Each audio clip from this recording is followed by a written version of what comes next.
দমোদর শুভিনী সুহাসিনী। আসন্ন লোকসভা পূর্ব ত্রিপুরা সংরক্ষিত এসটি আসনের রেবতী ত্রিপুরা মহাশয়ের সমর্থনে আজকের এই সভা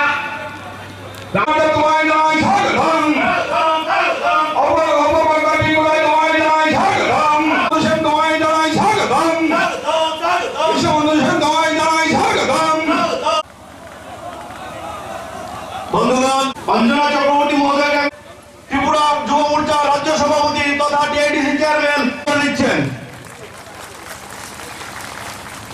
ত্রিপুরেশ্বরী ধরতিতে আমরা বসবাস করি, কিন্তু আমরা দেখতে পাই যে এই 25 বছর যে অপশাসনটা ছিল, দক্ষিণের সঙ্গে যদি উত্তরকে আমরা তুলনা করে দেখবো আমাদের এই কদমতলা সার্বিকভাবে যেন আমরা শোষিত, আমাদেরকে বিভিন্ন ভাবে শোষণ করা হয়েছে।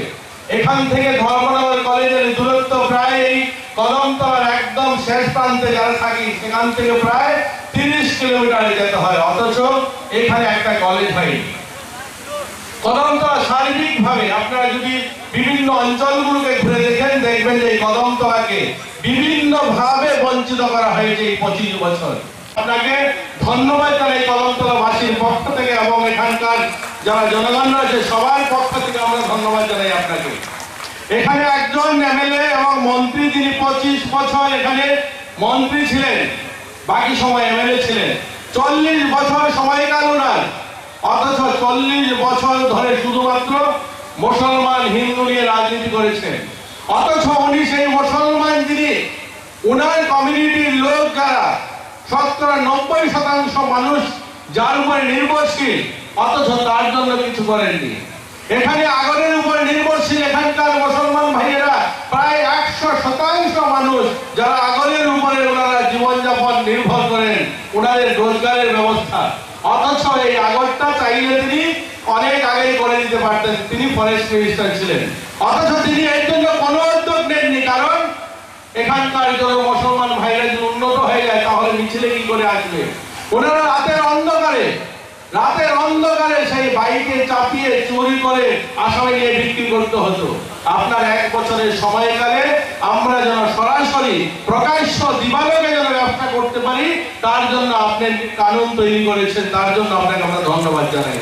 আপনারা কদমতলা কুর্তির ভোটার, সবাই কি কুর্তি কদমতলার মানুষ? তাহলে বিকু যে কথাটা বলেছেন যে 1 থেকে 51 নম্বর প্রত্যেকটি বুথে এবার আপনারা লিডিং দিচ্ছেন ভারতীয় জনতা পার্টিকে, এদিকে কন্যা কেন পরিষ্কার?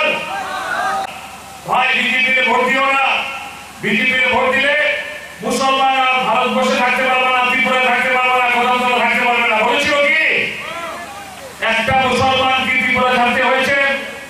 আপনাদের মসজিদে কি হিন্দু মূর্তি ঢুকিয়ে দেওয়া হয়েছে? জায়গা দিতে হবে।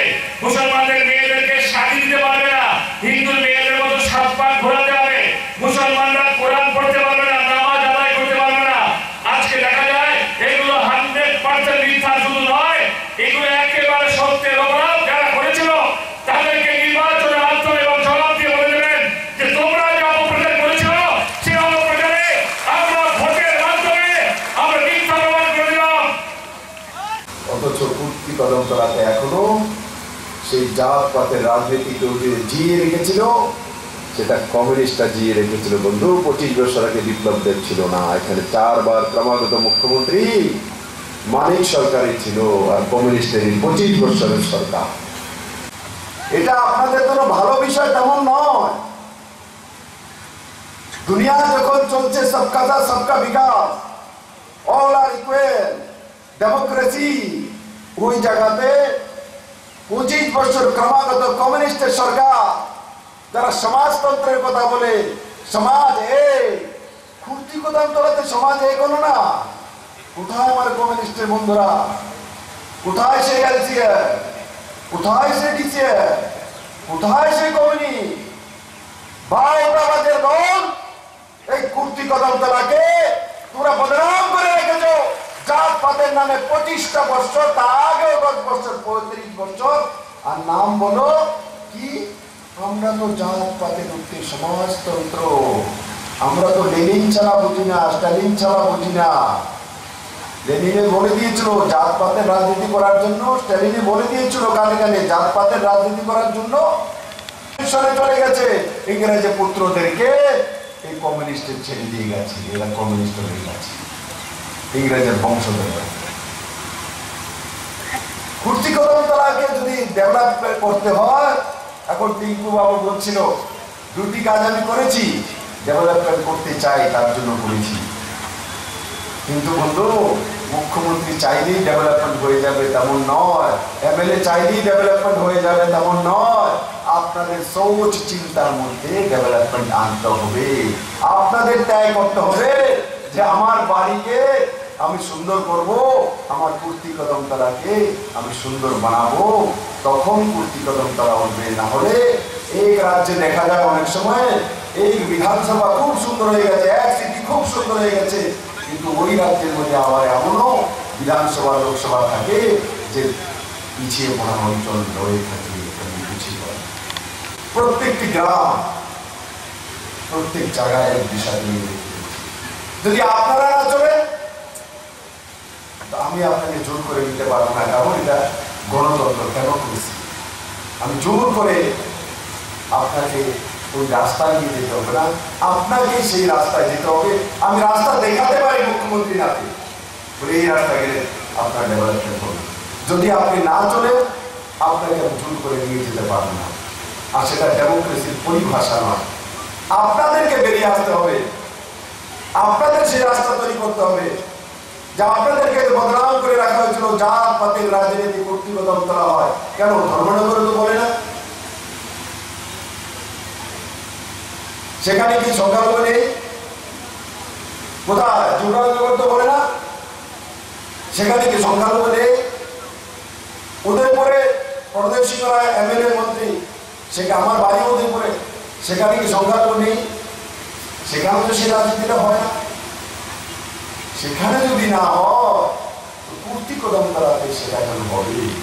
যদি কেউ বের করে দিতে পারে, সেভাবে নরেন্দ্র মোদীর এক মন্ত্র সবকা সাথ সবকা বিকাশ, প্রত্যেক ব্যক্তির মধ্যে সেটা বাড়িতে ঢোকাতে হবে যে আমরা কেউ হিন্দু নয়, কেউ বৌদ্ধ নয়, কেউ জৈন নয়, কেউ খ্রিস্টান নয়, আমরা প্রত্যেক ভারতবাসী, we are Indian, we are equal.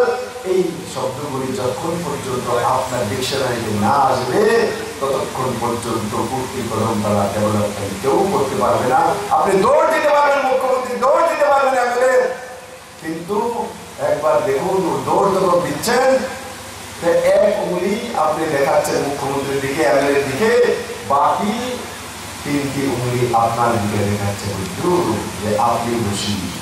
Kurti Kadamtala মানুষ যদি বুঝে যায়, তাহলেই কুর্তি কদমতলা ডেভেলপমেন্ট হবে। না হলে সাপ গলা দিয়ে যদি আমি নামি, তবুও আমি কুর্তি কদমতলা ডেভেলপমেন্ট করতে পারবো না। কারণ কি, সোচ চিন্তা বদলাতে হবে। চিন্তা বলেছেন 1 বছর সরকারে আপনারা তার সত্যতা দেখে নিয়েছেন, এখন আবার আরেকটা চালু করছে।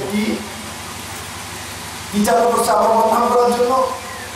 আমার কাছে মিডিয়ার বন্ধুরাও আসে মাঝে মাঝে, দাদা একটু সাবধান, কি এই সংখ্যালঘুরা আপনার পার্টি থেকে আইতেছে, এটা যাইবো যে ভোট দিয়ে কংগ্রেসে দিয়ে এটা বদনাম করে। কত বদনাম সইবেন আপনারা? কত বদনাম সইবেন? ইলেকশনের আগে কি কি বলেছে বিশ্ববাবু বলে দিয়েছেন, ইলেকশনের পরে এখন বলছে যে এরা বিজেপি হয়ে যাবে, এরা কি কংগ্রেসে ভোট দিয়ে দিবে, এরা কি সিপিএম এ ভোট দিয়ে দিবে। চীনের কংগ্রেস বাকি কংগ্রেসীদের বেঈমানের ভোট, চীনের কংগ্রেস সিপিএম দেরকে বিপ্লব দেব আপনার কোনোদিন লোকসান পাবে না। যদি করতো 1 বছরে করে দিত, 4 সাল আরো মুখ্যমন্ত্রী বিপ্লব দেখতে 5 বছরের মুখ্যমন্ত্রী হয়। অনেকে দিবা স্বপ্ন দেখে কংগ্রেস 2019-এ কংগ্রেসের সরকার হয়ে যাবে, রাহুল গান্ধীর মতো বেরুকুব লোক এসে ত্রিপুরাতে বলে। ত্রিপুরার মানুষকে এখনো চেনে না। ত্রিপুরার মানুষ 0 থেকে ভারতীয় জনতা পার্টির একক সংখ্যাগরিষ্ঠ সরকার বানিয়ে দিয়েছে, ম্যাজিক করে দিয়েছে। রাহুল বাবা বুঝতে পারে না ত্রিপুরার মানুষ ম্যাজিক জানে। না হলে তোমার সঙ্গে মঞ্চে যে গ্রহ নক্ষত্রগুলি বসেছিল, এই গ্রহ নক্ষত্রগুলি অঙ্কগুলি জানে না। আর না হলে তোমার মা ইটালিয়ান অঙ্ক শিখিয়েছে তোমাকে, চাইনিজ অঙ্ক। একটিও ঠিক নাই কংগ্রেসের সরকার বানিয়ে দিবে। যদি সে অঙ্ক গণিতে না জানে আর কংগ্রেসের মতো ন্যাশনাল পার্টির প্রেসিডেন্ট, সেটাও পাপ। আর যদি জেনে বলেছে তাহলে তো মাফ হবে না কংগ্রেসের জন্য। কারণ 37টা প্রতিপুরাবাসী 2018 নির্বাচনে ঐতিহাসিক জিতিয়েছিল ত্রিপুরাতে ভারতীয় জনতা পার্টি এমএলএদেরকে যে রায় দিয়েছিল, সেই রায়কে ধমকি দিচ্ছে রাহুল গান্ধী। তুমি এসে কংগ্রেস ধমকি দিচ্ছে ত্রিপুরার মানুষদেরকে, 37টা ত্রিপুরার মানুষকে ধমকাচ্ছে যে তোমাদের রায়কে আমরা বদলে দেব। এত সোজা নয়। 1 বছর ক্রমাগত শাসন করেছে, 25 বছর কম নয় কিন্তু কুর্তিকরণ করার বদনাম মুছাতে পারলো না। কংগ্রেস কোথা থেকে করবে? দয়া হয় আমাদের উপরে। ইলেকশনের আগে একবার সংখ্যালঘুদের বদনাম করছিল, 1 বছর প্রমাণিত হয়ে গেছে ত্রিপুরা সরকার সরকার বিকাশের কাজ করে। আমি তুলে ধরবো আপনাদের সামনে যে ত্রিপুরা সরকার কি কি কাজ করেছে আপনারাও জানেন। আমি কমিউনিস্ট পার্টির মতো ভেন্ডরানির জায়গা কিনা 256 সিদ্ধান্ত করেছি 1 বছরের মধ্যে। 25 বছরে কমিউনিস্ট সরকার 256টা দূরের কথা 100টি সিদ্ধান্ত নিতে পারেনি 25 ইয়ার্সে। আর আমার সরকার মাত্র 1 বছরে 256টি সিদ্ধান্ত নিয়েছে। 256টি সিদ্ধান্ত একদিনে। বিশ্ববন্ধু বাবু ডেপুটি স্পিকার হয়েছে, একদিনে 9টি বিল পাস করে ত্রিপুরাতে ইতিহাস তৈরি করেছি। ভারতবর্ষের কোন বিধানসভাতে আজ পর্যন্ত একদিনে 9টি বিল পাস করেছি কিনা আমার দ্বারা আমি তো শুনিনি, অন্য কেউ শুনেছি কিনা আমি যে আপনারা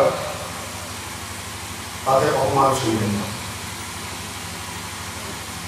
কত বড় অপমান করছে না? বিজেপি লাইনে যাইব আর গিয়ে কংগ্রেসের ভোট দিয়ে আইব, সিপিএম এর ভোট দিয়ে আইব।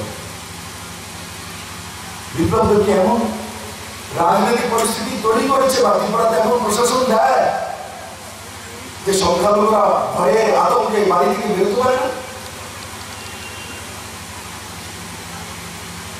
ত্রিপুরাতে আমার সরকার আসার পর আমি গর্ব করে বলি যে আজ পর্যন্ত 1 বছরের মধ্যে একটিও পলিটিক্যাল মার্ডার হয়নি ত্রিপুরা রাজ্যের মধ্যে, একটিও হয়নি। তার নাম ভারতীয় জনতা পার্টি সরকার। বিভ্রান্ত করছে, এখনো বিভ্রান্ত করতে চায়, এখনো বদনাম করতে চায়। আমি আপনাদের বলবো না, ভোট দেওয়ার অধিকার আপনাদের নিজের। আমি আপিল করবো, বদনাম থেকে আপনারা বেরোবেন না বেরোবেন আপনাদের ইচ্ছা। আপনারা যদি না বেরোন তো আপনাদের লোকসান আপনারা করবেন, আর যদি বেরিয়ে যান তো আপনার জেনারেশন নতুন দিশা নিয়ে চলবে। আপনার ছেলে ডাক্তার হবে, ইঞ্জিনিয়ার হবে, ডেভেলপমেন্ট হবে, রাস্তা হবে, ঘাট হবে।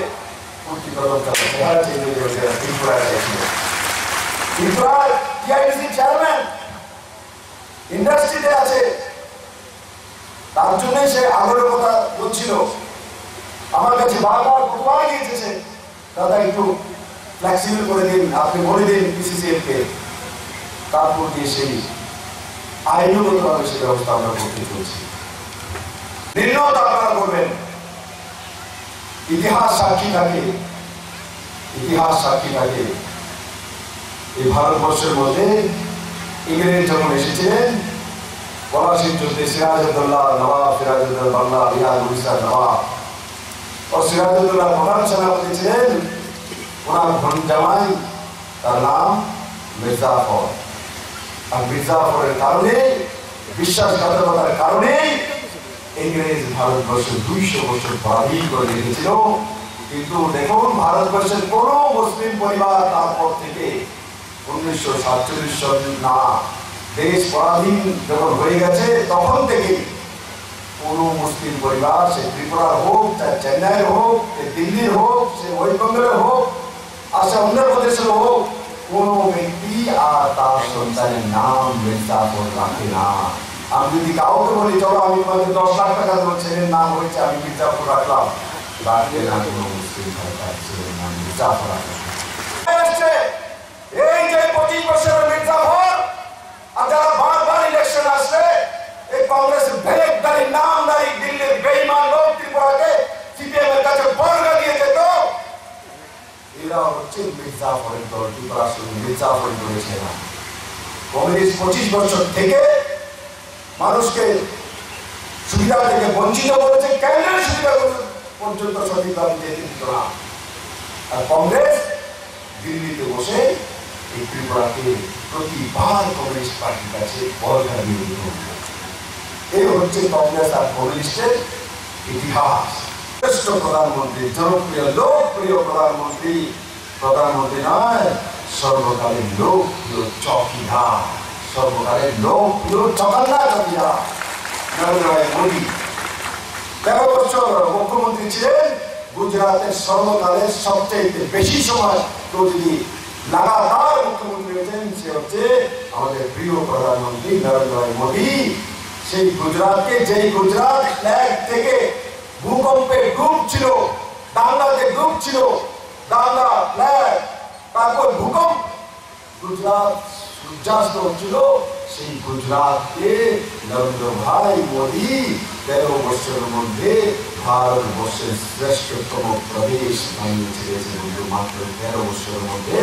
আর আমাদের এখানে 25 বছর ক্রমাগত কমিউনিস্ট সরকার, 4 বারের নাগাদের মুখ্যমন্ত্রী 20 বছর কি দিয়েছে? ঘোড়ার দিন যখন মুখ্যমন্ত্রী হয়েছি, স্বর্ণযুগের মুখ্যমন্ত্রী, স্বর্ণ কোথায় আছে আমি খুঁজছিলাম, স্বর্ণের বদলে কি পেয়েছি? 13,000 কোটি টাকা ঋণের বোঝা মানিক সরকার আমার উপর দিয়ে গেছে। তার নাম হচ্ছে কমিউনিস্টের মুখ্যমন্ত্রী আর নরেন্দ্র ভাই মোদী, যে 13 বছরের মধ্যে গুজরাটকে সর্বশ্রেষ্ঠ, ভারতবর্ষের সর্বশ্রেষ্ঠ প্রদেশে পরিণত করেছে, সে হচ্ছে নরেন্দ্র ভাই মোদী। কি পেয়েছে বদনামের উপর বদনাম। যেমন এই 25 বছরে কুর্তি কদম তারা বদনামের উপরে বদনাম পেয়েছে।